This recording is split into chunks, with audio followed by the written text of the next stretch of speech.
menyembah-Mu Tuhan. Terima kasih, ini semua anugerah-Mu. Terima kasih Tuhan. Aku mengucap syukur, terima kasih. Terima kasih Bapa untuk pengurapan yang Tuhan sudah berikan kepadaku, untuk aku menyampaikan kebenaran firman.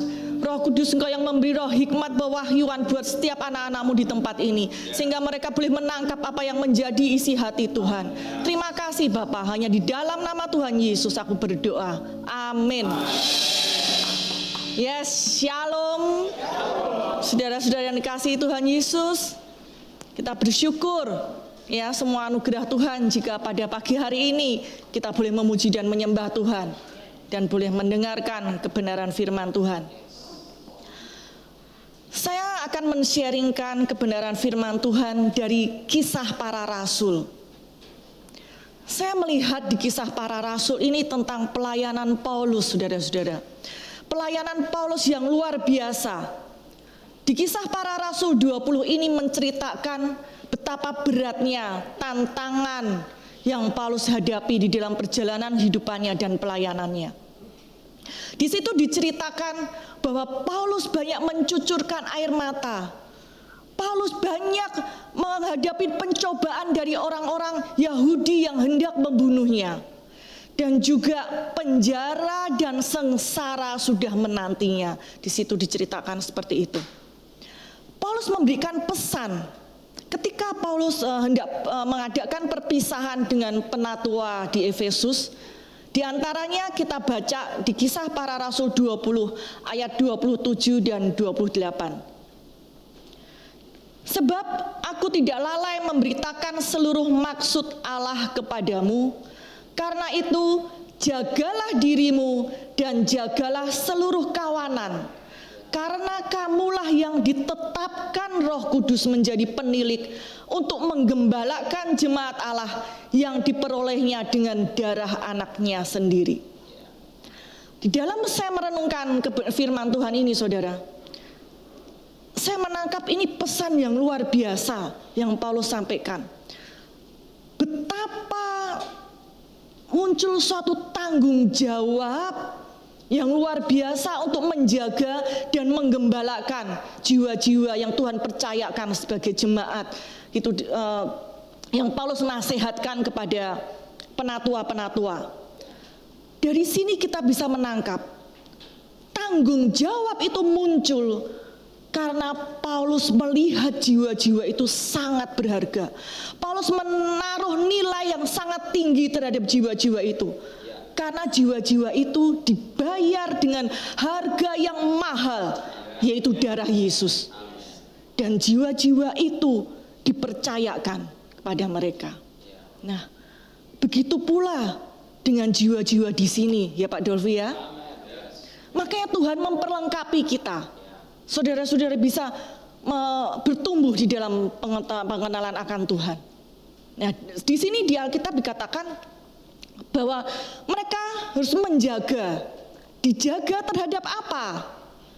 Di Kisah Para Rasul 20 ayat 29 dan 30 dikatakan, aku tahu bahwa sesudah aku pergi, serigala-serigala yang ganas akan masuk ke tengah-tengah kamu dan tidak akan menyayangkan kawanan itu. Bahkan dari antara kamu sendiri akan muncul beberapa orang yang dengan ajaran palsu mereka berusaha menarik murid-murid dari jalan yang benar dan supaya mengikut mereka. Nah, dari ayat ini kita bisa menangkap ya. Juga kalau kita lihat tentang serigala-serigala yang ganas, itu kita bisa lihat di ayat lain juga Paulus menasihatkan ya tentang orang-orang yang menyamar sehingga menyampaikan hal-hal yang tidak sesuai firman Tuhan sebagai nabi-nabi palsu. Di firman Tuhan dikatakan seperti itu. Dan mereka dengan motivasi untuk kepentingan pribadi. Ya, di situ dikatakan mereka tidak akan menyayangkan kawanan ini, dia tidak peduli. Yang penting dia menyampaikan untuk kepentingan pribadi, motivasinya seperti itu. Ya. Dan Paulus mengingatkan untuk jemaat ini dijaga terhadap ajaran-ajaran palsu yang bertentangan dengan kebenaran firman Tuhan. Kemudian Paulus berkata di Kisah Para Rasul 20 ayat 32. Di sini dikatakan, dan sekarang, Kisah Para Rasul 20 ayat 32 dikatakan, dan sekarang aku menyerahkan kamu kepada Tuhan dan kepada firman kasih karunia-Nya yang berkuasa membangun kamu dan menganugerahkan kepada kamu bagian yang ditentukan bagi semua orang yang telah dikuduskannya. Nah, di dalam menghadapi segala ancaman untuk menjaga itu, maka Paulus dikatakan menyerahkan, ya.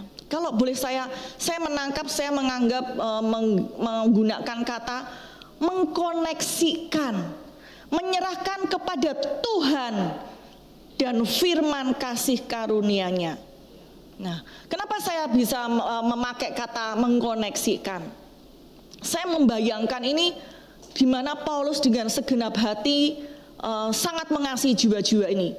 Saya membayangkan jika kita sebagai orang tua nih, saudara-saudara, mempunyai anak, ya. Kita mau anak kita, misalkan kita menyekolahkan anak kita di luar kota, atau untuk anak kita ini supaya aman, pasti kita menyerahkan dengan seseorang yang kita sudah tahu.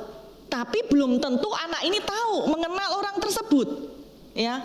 Tapi orang tua ini tahu bahwa aku menyerahkan, mengkoneksikan anakku ini kepada seseorang ini bisa memelihara, menjamin sehingga apa yang menjadi kebutuhan anakku ini semua beres, seperti itu, ya. Nah, di dalam perjalanan kehidupan kita, ketika seseorang mengalami berbagai masalah di dalam tantangan hidupnya, itu jika dia tidak berjalan, tidak mempunyai fondasi yang benar, dia mudah terseret. Ketika menghadapi nabi-nabi palsu atau pengajaran-pengajaran yang tidak sesuai kebenaran firman Tuhan, dia akan mudah terseret. Karena dia fokusnya hanya bagaimana aku mendapatkan solusi akan jadi di dalam permasalahanku. Ya, hanya itu fokusnya, sehingga dia tidak mempertimbangkan hal-hal mana yang sesuai firman Tuhan. Ya, itulah yang rentan di mana jika kita masih bayi rohani. Makanya kenapa perlu dimuridkan, saudara-saudara. Nah, ini kita lihat ya, kenapa Paulus menyerahkan kepada Tuhan dan kepada firman kasih karunia-Nya. Kita lihat di Filipi 3 ayat 17. Di sini firman Tuhan mengatakan, saudara-saudara, ikutilah teladanku dan perhatikanlah mereka yang hidup sama seperti kami yang menjadi teladanmu. Ya. Nah, saya percaya bahwa kenapa Paulus menyerahkan kepada Tuhan dan kepada firman kasih karunia-Nya? Karena Paulus ini sudah mengalami itu. Paulus tidak hanya menasehati, tapi Paulus menghidupi dengan melakukannya. Paulus menyerahkan dirinya kepada Tuhan dan firman kasih karunia-Nya yang selama ini Paulus beritakan. Sehingga Paulus sanggup melalui berbagai tantangan di dalam perjalanan kehidupannya dan pelayanannya. Sehingga Paulus mendapat finishing well. Ya, betapa luar biasanya. Nah, kemudian kita kembali ke Kisah Para Rasul 20 ayat 32. Saya akan membaca dalam versi Alkitab mudah dibaca ya. Di sini dikatakan, sekarang aku serahkan kamu ke dalam pemeliharaan Allah dan kepada firman anugerahnya yang mampu membangun kamu dalam iman dan memberi kepadamu warisan yang disediakan untuk semua umatnya. Dikatakan di sini Paulus menyerahkan mereka kepada pemeliharaan Allah. Nah, kalau Paulus menyerahkan kepada pemeliharaan Allah, bagaimana dengan mereka yang diserahkan ini? Dari pihak mereka, apakah mau menyerahkan diri kepada pemeliharaan Tuhan? Begitu pula dengan saudara-saudara, ya. Di sini Pak Dolfi sebagai gembala berdoa menyerahkan saudara-saudara ke dalam tangan Tuhan, ke dalam pemeliharaan Tuhan. Nah, apakah juga saudara-saudara sepakat untuk saudara-saudara menyerahkan diri juga kepada Tuhan? Ya. Nah, kalau dikatakan mau menyerahkan diri kepada Tuhan, kepada pemeliharaan Tuhan, artinya mempercayai Tuhan bahwa Ia sanggup memelihara. Artinya Tuhan bisa menjadi andalan di dalam pribadi kehidupan kita. Arti memelihara ini sangat luas, saudara-saudara.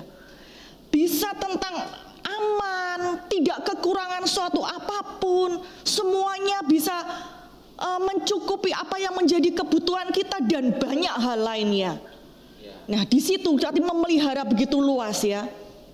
Nah, mungkin saudara akan sulit menyerahkan diri kepada seseorang, ya, apalagi mempercayakan bahwa saudara akan terpelihara, terjamin. Akan muncul berbagai pertanyaan, ya. Jika itu terjadi jika saudara tidak mengenal pribadi tersebut, ya. Oleh karena itu, di Kisah Para Rasul 20 ayat 32, kita lihat di situ dikatakan, dan sekarang aku menyerahkan kamu kepada Tuhan dan kepada firman kasih karunia-Nya yang berkuasa membangun kamu dan menganugerahkan kepada kamu bagian yang ditentukan bagi semua orang yang telah dikuduskannya. Nah, Paulus ini tidak hanya berkata menyerahkan kepada Tuhan, kepada pemeliharaan Tuhan, namun juga dikatakan kepada firman kasih karunia-Nya. Mengapa ditekankan seperti itu? Karena melalui firman kasih karunia-Nya tersebut, firman itu bisa berbicara secara pribadi, bisa bersaksi tentang pribadi tersebut. Ya, sehingga saudara dapat mengenal siapa pribadi tersebut, dan saudara bisa mempercayai Tuhan akan pemeliharaannya. Ya, di sini tidak dapat dipisahkan antara Tuhan dan firman-Nya. Kalau kita baca di Kisah Para Rasul 20 ayat 30 yang di TB, ya, yang umumnya saudara-saudara pakai, di situ dikatakan firman kasih karunia-Nya, ya. Namun di sini saya melihat di King James Version memakai kata grace, sama dengan yang diterjemahkan di Alkitab Mudah Dibaca. Nah, kemudian sekarang kita lihat ya di Kisah Para Rasul 20 ayat 32 di versi Alkitab Mudah Dibaca dikatakan, sekarang aku serahkan kamu ke dalam pemeliharaan Allah dan kepada firman anugerah-Nya yang mampu membangun kamu dalam iman dan memberi kepadamu warisan yang disediakan untuk semua umat-Nya. Di sini dikatakan firman anugerah-Nya. Sebelumnya kalau kita baca di versi yang lain dikatakan kasih karunia. Nah, kasih karunia di bahasa Inggrisnya itu memakai kata grace. Di bahasa Yunaninya itu charis. Arti grace sama dengan charis, sama dengan anugerah. Ya. Nah, jadi jika saudara membaca di Alkitab, ya, yang TB itu dijumpai kata kasih karunia, itu yang dimaksud adalah anugerah. Mungkin ada yang bertanya, apa bedanya anugerah dan kasih karunia? Anugerah atau grace itu adalah sifat Tuhan sendiri. Seperti apa? Sifat Tuhan yang berkenan mengasihi saudara. Sifat Tuhan, kebaikan Tuhan, sehingga Tuhan memberikan kepada saudara hal-hal yang semestinya saya dan saudara tidak pantas menerimanya, tapi itu Tuhan berikan. Ya. Nah, kemudian hasil dari anugerah itu adalah kasih karunia, yang sering disebut hanya dengan kata karunia atau karismata. Nah, di situ baru terdapat berbagai macam karunia. Sehingga saudara tidak bingung lagi. Apa itu kebalik tukar-tukar anugerah kasih karunia, anugerah kasih karunia. Hasil dari kasih karunia itu, hasil dari anugerah itu adalah kasih karunia. Kita menerima berbagai karunia itu karena anugerah Tuhan. Seperti itu. Ya. Nah, tadi dikatakan firman anugerahnya. Mari kita lihat Yohanes 1 ayat 1. Dikatakan, pada mulanya adalah firman. Firman itu bersama-sama dengan Allah dan firman itu adalah Allah. Di sini kita tahu, ya, sudah sering kita dengar dan pelajari. Firman adalah Allah. Kemudian kita lihat di Yohanes 1 ayat 14. Firman itu telah menjadi manusia dan diam di antara kita. Dan kita telah melihat kemuliaannya, yaitu kemuliaan yang diberikan kepadanya sebagai anak tunggal Bapa, penuh kasih karunia dan kebenaran. Firman telah menjadi manusia, ya. Jadi firman adalah Allah dan firman telah menjadi manusia, yaitu Yesus. Firman anugerahnya artinya firman itu melekat juga sifat-sifat Tuhan. Yang tadi kita sudah lihat tentang anugerah itu sifat Tuhan. Jadi firman itu tidak lepas dari kasihnya Tuhan, tidak lepas dari kebaikan Tuhan, dan memberikan kepada kita hal-hal yang semestinya kita tidak pantas untuk menerimanya, namun itu diberikan. Jadi setiap firman, setiap perkataan Tuhan itu melekat sifat Tuhan. Firman yang berisi perintah maupun larangan, di situ ada sifat Tuhan, kasih kebaikan Tuhan, ada kemampuan ilahi, sehingga kita mampu melakukan firman.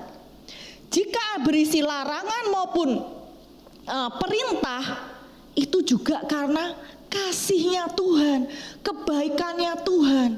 Untuk apa? Untuk melindungi kita, menjaga kita dari hal-hal yang tidak baik. Kembali lagi, firman yang berisi larangan maupun perintah itu semua untuk melindungi kita. Karena melekat sifat Tuhan, kasihnya Tuhan, sayangnya Tuhan kepada kita. Itu fondasi yang harus kita pegang. Sehingga ketika saudara membaca kebenaran firman Tuhan, saudara tahu ini karena Tuhan mengasihi aku. Dan saudara ada motivasi untuk saudara membaca firman. Karena di situ saudara akan menjumpai, mengenal sifat Tuhan. Nah, ketika saudara membaca firman Tuhan, saudara tidak bisa dengan kepandaian saudara sendiri, dengan pikiran saudara sendiri, dengan manusia lama saudara yang belum dibaharui, atau juga dengan manusia baru, namun seringkali saudara masih fokus kepada hal-hal daging,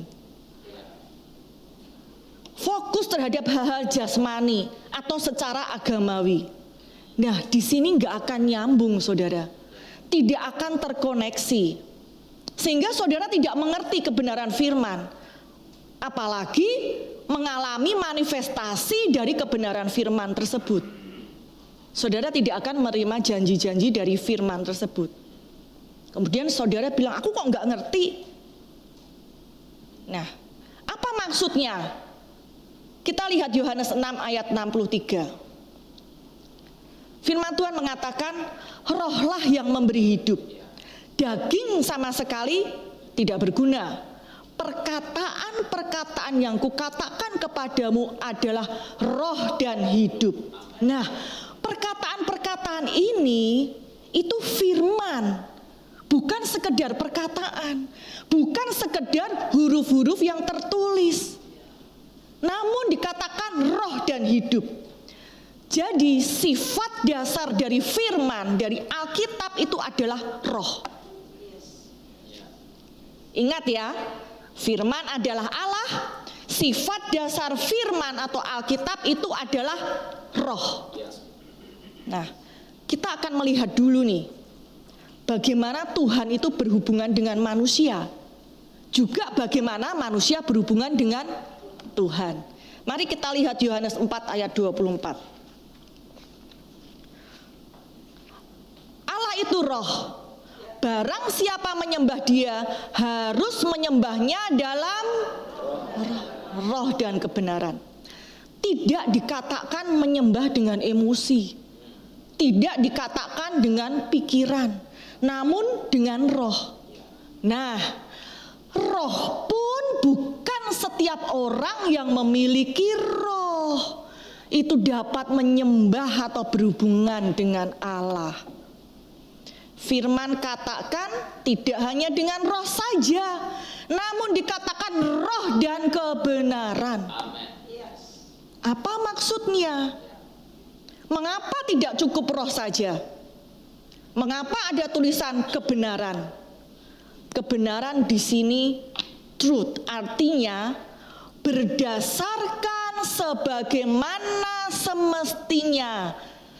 Sebenarnya, sebagaimana semestinya atau orisinilnya roh kita dengan Tuhan ketika manusia diciptakan. Dan itu tidak bisa diganti atau ditukar dengan yang lain.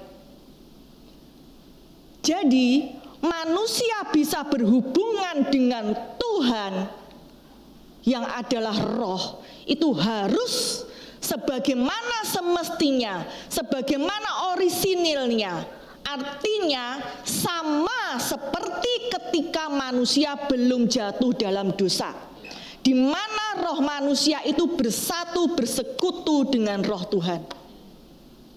Nah, untuk mengembalikan seperti ketika manusia belum jatuh dalam dosa, di mana roh manusia bersekutu, masih bersatu dengan roh Tuhan, tidak dapat dengan usaha saudara, tidak dapat dengan perbuatan saudara, ya, tidak juga menurut hukum Taurat, karena firman Tuhan mengatakan perbuatan kita itu seperti kain kotor di hadapan Tuhan, seperti kain kotor.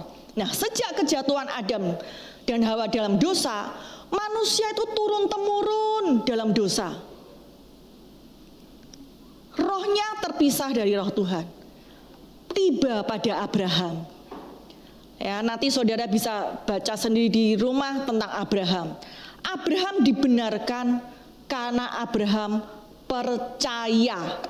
Bukan karena perbuatannya. Kok kita lihat perbuatan Abraham, dia ngaco sekali, ya. Banyak hal-hal yang dia ulang-ulang lakukan kesalahan ketika bilang tentang istrinya itu sebagai saudaranya, ya, di hadapan raja. Berbagai kesalahan Abraham itu banyak. Tapi Tuhan nggak melihat itu. Tuhan memperhitungkan, membenarkan Abraham karena Abraham percaya. Mari kita lihat Roma 4 ayat 22 sampai 25. Dikatakan, karena itu hal ini diperhitungkan kepadanya sebagai kebenaran. Kata-kata ini yaitu hal ini diperhitungkan kepadanya tidak ditulis untuk Abraham saja, tetapi ditulis juga untuk kita. Sebab kepada kita pun Allah memperhitungkannya. Karena apa? Karena kita percaya kepada Dia yang telah membangkitkan Yesus, Tuhan kita dari antara orang mati, yaitu Yesus yang telah diserahkan karena pelanggaran kita dan dibangkitkan karena pembenaran kita. Nah, setelah Bapa mengutus Yesus, maka tanda Tuhan di dalam memberikan kebenaran kepada kita, yaitu iman percaya kita kepada Yesus. Satu-satunya jenis pembenaran inilah yang membuat kita dapat berhubungan dengan Tuhan. Adalah kebenaran yang kita terima dengan cuma-cuma ini. Inilah yang namanya anugerah, saudara-saudara. Jadi, sekarang jika saudara sudah lahir baru, saudara bisa berhubungan dengan Tuhan dengan roh saudara. sebagaimana semestinya, sebagaimana orisinilnya, seperti ketika manusia belum jatuh dalam dosa. Itulah yang dimaksud dengan roh dan kebenaran. Roh kita sudah bersatu dengan rohnya Tuhan. Mari kita lihat Yohanes 3 ayat 6. Firman Tuhan mengatakan, apa yang dilahirkan dari daging adalah daging, apa yang dilahirkan dari roh adalah roh. Kita yang sudah dilahirkan dari roh, artinya kita yang sudah lahir baru, mempercayai Yesus sebagai Tuhan, kita manusia roh. Nah, apa hubungannya dengan firman? Di awal tadi sudah dikatakan, firman adalah Allah. Sifat dasar dari Alkitab, dari firman itu adalah roh. Maka dengan roh yang sama, ketika saudara menyembah Tuhan, begitu pula ketika saudara membaca firman. Ya. Begitu pula ketika saudara membaca firman anugerahnya. Jadi terkoneksi roh Tuhan dan roh kita ketika saudara membaca kebenaran firman yang adalah roh. Mari kita lihat di 1 Korintus 2 ayat 14. Saya bacakan di dalam terjemahan sederhana Indonesia. Orang yang tidak memiliki roh Allah tidak bisa menerima ajaran yang berasal dari roh Allah. Karena orang seperti itu akan menganggap ajaran tersebut sebagai kebodohan. Dia tidak mungkin mengerti. Sebab ajaran yang dari roh Allah hanya bisa dimengerti dengan bantuan roh Allah. Wah, luar biasa, ya. Orang yang tidak memiliki roh Allah, orang itu tidak akan mengerti. Bukan saya menghakimi atau saya mengatakan secara pribadi, firman Tuhan yang mengatakan seperti itu. Orang itu tidak akan memahami Alkitab, sekalipun dia dilahirkan dari keluarga Kristen, sekalipun dia masih kecil sekolah minggu. Selama dia belum tidak mengalami kelahiran baru, tidak akan terkoneksi. Hanya sekedar Alkitab itu hanya sebagai buku yang tertutup buat dia. Hal yang dari roh Allah hanya bisa diakses dengan roh manusia yang sudah dibenarkan. Karena ada roh Allah, ada roh yang sama di situ. Sehingga bisa terkoneksi, bisa tersambung ketika kita membaca, mempelajari firman Tuhan. Karena perkataan di Alkitab adalah roh. Jadi roh dan roh kita yang telah lahir baru. Contoh nih saudara, di tempat saudara belum ada listrik. Listrik belum masuk daerah saudara. Saudara ingin rumah saudara itu terang, ada penerangan, ada lampu. Nah, kemudian dari PLN masuklah ke daerah saudara. Ya, ke daerah saudara untuk saudara supaya bisa mengalami listrik di rumah saudara. Namun saudara menyiapkan di rumah itu kayu, arang, minyak tanah. Namun tetangga saudara menyiapkan apa? Kabel, instalasinya, lampu. Listrik sudah masuk, mana yang bisa menikmati yang terang? Tetangga saudara. Saudara tidak menikmati karena yang saudara sediakan kayu, arang, nggak nyambung, nggak bisa terkoneksi, tidak bisa menjadi penghantar listrik. Nah, seperti itu saudara. Sebagaimana firman adalah roh dan hidup. Nah, tidak lepas dari sifat Tuhan yaitu anugerahnya, dan kita pun sudah mengenakan manusia baru, manusia roh. Ya. Nah, hasil respon kita terhadap anugerah oleh iman. Tidak berhenti di situ. Saudara harus mengubah pola pikir saudara tentang pemahaman anugerah Tuhan ini. Sehingga ketika mempelajari firman, saudara memakai kacamata anugerah. Bukan lagi berdasarkan daging maupun pemikiran-pemikiran saudara secara agamawi. Seperti itu. Mari kita lihat Kisah Para Rasul 20 ayat 32. Di sini dikatakan Kisah Para Rasul 20 ayat 32 AMD, sekarang aku serahkan kamu ke dalam pemeliharaan Allah dan kepada firman anugerahnya yang mampu membangun kamu dalam iman dan memberi kepadamu warisan yang disediakan untuk semua umatnya. Menyerahkan kepada pemeliharaan Tuhan dan firman anugerahnya. Di sini dikatakan mampu berkuasa membangun dalam iman. Karena tadi sudah terkoneksi dengan benar dengan firman anugerahnya, maka selain saudara dapat menyerahkan diri saudara pada pemeliharaan Tuhan, karena saudara sudah mulai mengenal sifat Tuhan, saudara bisa mempercayai Tuhan, dan melalui kebenaran firman Tuhan pun juga saudara bisa membangun iman saudara. Kita lihat di firman Tuhan ayat berikutnya,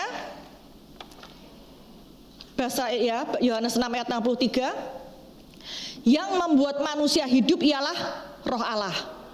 Kekuatan manusia tidak ada gunanya. Kata-kata yang kukatakan kepadamu ini adalah kata-kata Roh Allah dan kata-kata yang memberi hidup. Di sini ya jelas memberi hidup. Jadi nggak membuat, nggak mematikan saudara. Kalau saudara masih memakai kacamata yang lama, saudara pasti hal itu nggak membangun iman saudara. Justru akan sebaliknya, ya. Di situ dikatakan roh dan hidup, memberi kehidupan. Ya, kehidupan dalam firman itu adalah kehidupan Yesus. Yesus yang adalah firman yang menjadi daging. Jadi ketika kita memperbarui pola pikir kita merenungkan, mengimajinasikan firman, firman tersebut masuk di dalam hati kita dan akan menghasilkan kehidupan Yesus. Kehidupan Yesus itu juga akan mengalir di dalam kehidupan kita, ke dalam jiwa, ke dalam tubuh kita. Apa yang sedang mati di dalam kehidupan saudara? Apakah gangguan kesehatan? Apakah masalah finansial? Atau banyak masalah yang lain? Ini jawaban buat saudara.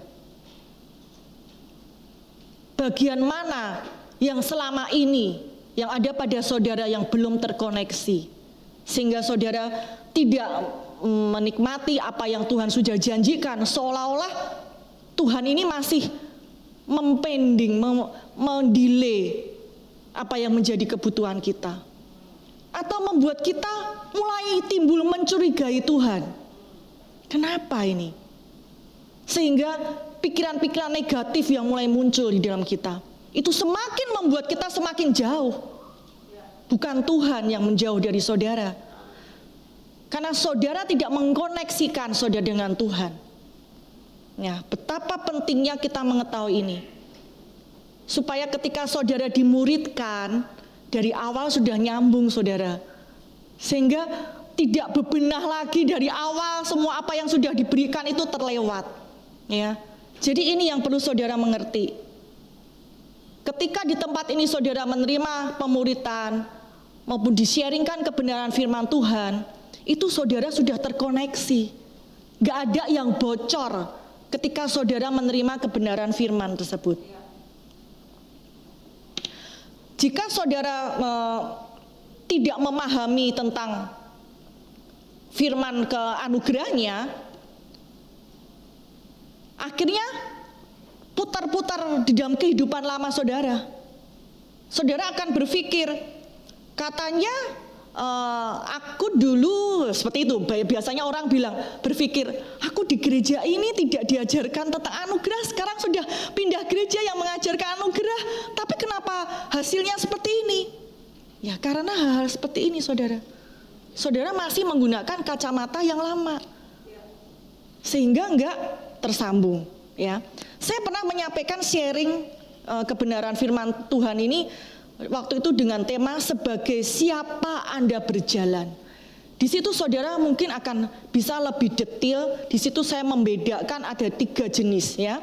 Nah, saya tidak akan bahas ulang seperti itu, namun saya akan mengingatkan bahwa manusia jasmani atau daging itu sering disebut bayi rohani, belum dewasa ya. Mereka sudah lahir baru, mereka sudah rohnya sudah bersatu dengan Tuhan. Namun pikiran, pola pikirannya belum berubah. Fokusnya pada secara jasmani. Hidup berdasar panca indera, sehingga tidak dapat menangkap apa yang dari roh. Ya. Nah, itu yang disebut manusia jasmani seperti itu.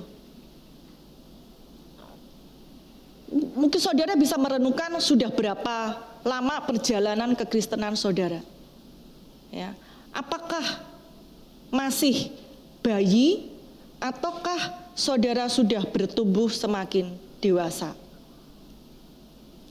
Kembali lagi ya tentang di sini dikatakan membangun iman, artinya terbangun imannya. Bisa terbangun imannya artinya saudara mau belajar dari kebenaran firman. Saudara mau makan dari firman. Karena manusia hidup tidak hanya dengan roti saja, tapi dari setiap firman yang keluar dari mulut Allah. Nah, orang bisa terbangun dewasa artinya mengalami suatu proses pertumbuhan kepada kedewasaan.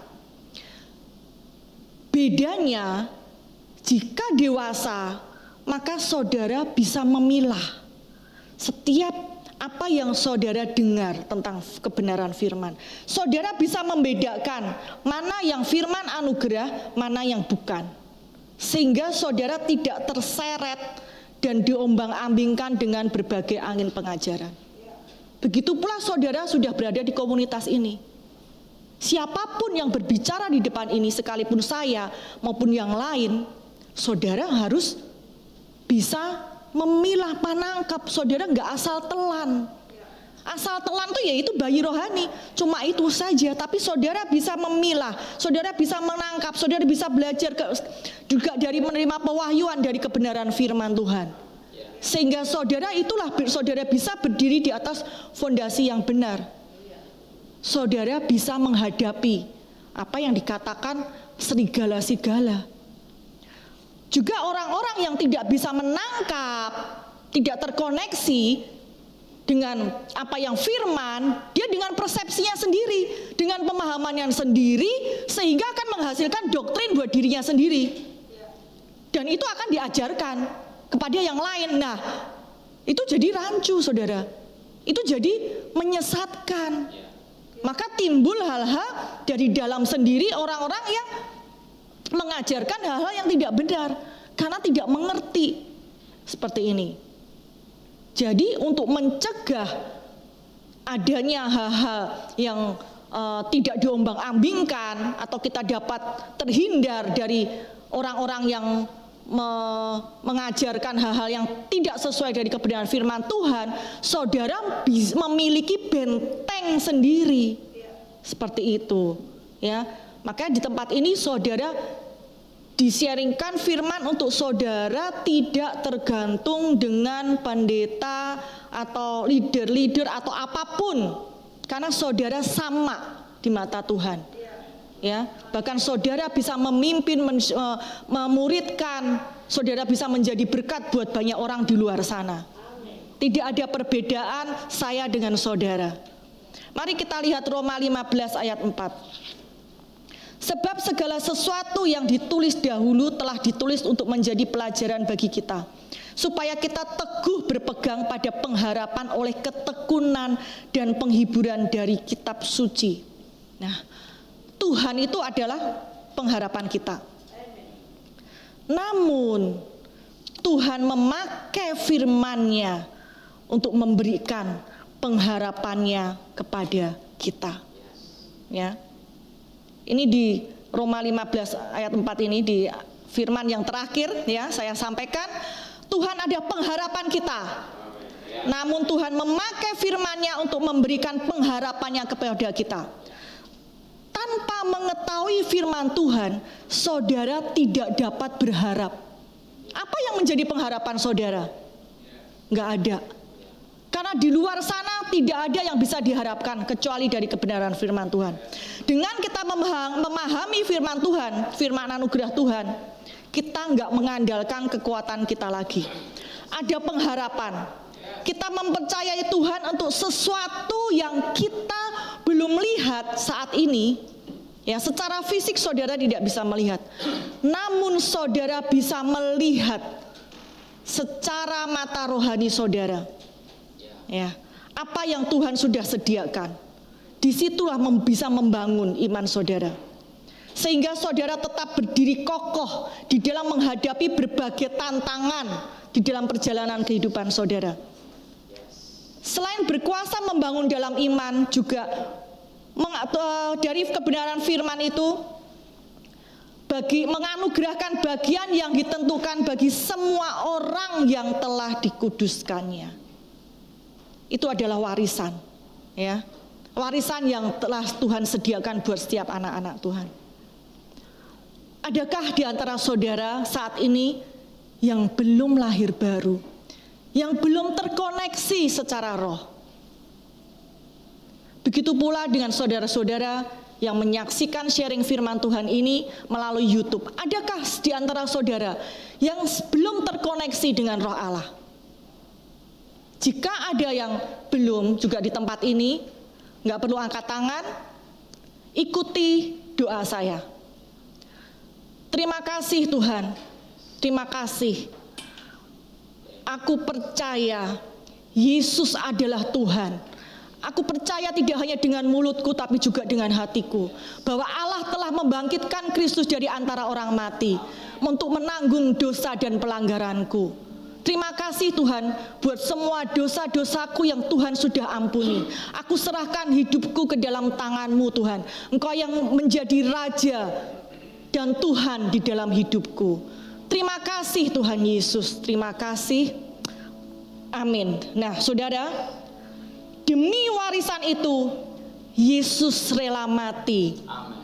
Untuk setiap janji di dalam firman anugerahnya. Buat siapa?